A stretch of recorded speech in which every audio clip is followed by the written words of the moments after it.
Sarong dambuhalang Lapu-Lapu na sa may dagat o may gabat na haros 200 kilos nadakop sa kadagatang sakop kan Mercedes Camarines Norte. Mantang banye-banyerang tamban nadakop kan mga parasira sa banwaan kan Bulan Sorsogon. Uyan report ni Rosie Nieva.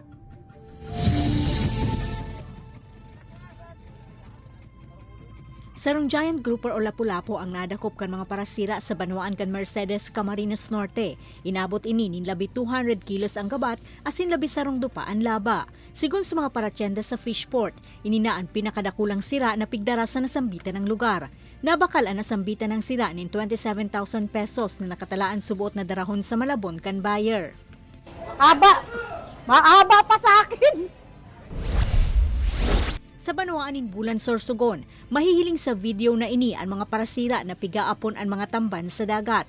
Banye-banyerang tamban kayaan sa indang nadakop asin kadaklan sa mga ini dai na nababakal. Agrangay man kan mga parasira ang bagsak presyo ka ini sa ngunyan kung sa inharos 100 na sa nasubuot ang bayad sa sarong banyera. Pagpunta po namin sa buyer ng isda namin, sabi nag-stop buying na daw po.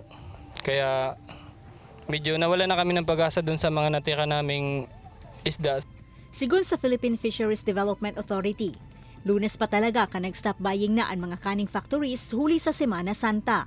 Nag-oversupply subuot, alagad binakalman ini kan mga nagigibonin bagoong, alagad sa hababang kantidad. Ang nangyari baka yung mga fisherman dahil sa mga susunod na Holy Week na kasi, wala silang kikitain. So siguro baring nag-double effort sila mag-fishing.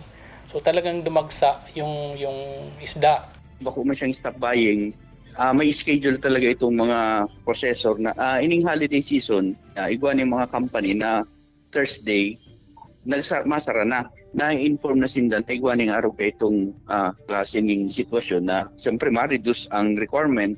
So kaya nagkaigwa siguro ng araw ka itong surplus. Sa ngunyan padagos man ang operasyon sa Bulan Fishport, alagad da ipasubot syerto kung naarin makakabalik sa normal ang operasyon kan mga kumpanya na nagkukua kan mga tamban. Ini si Rosie Nieva, Balitang Bicolandia.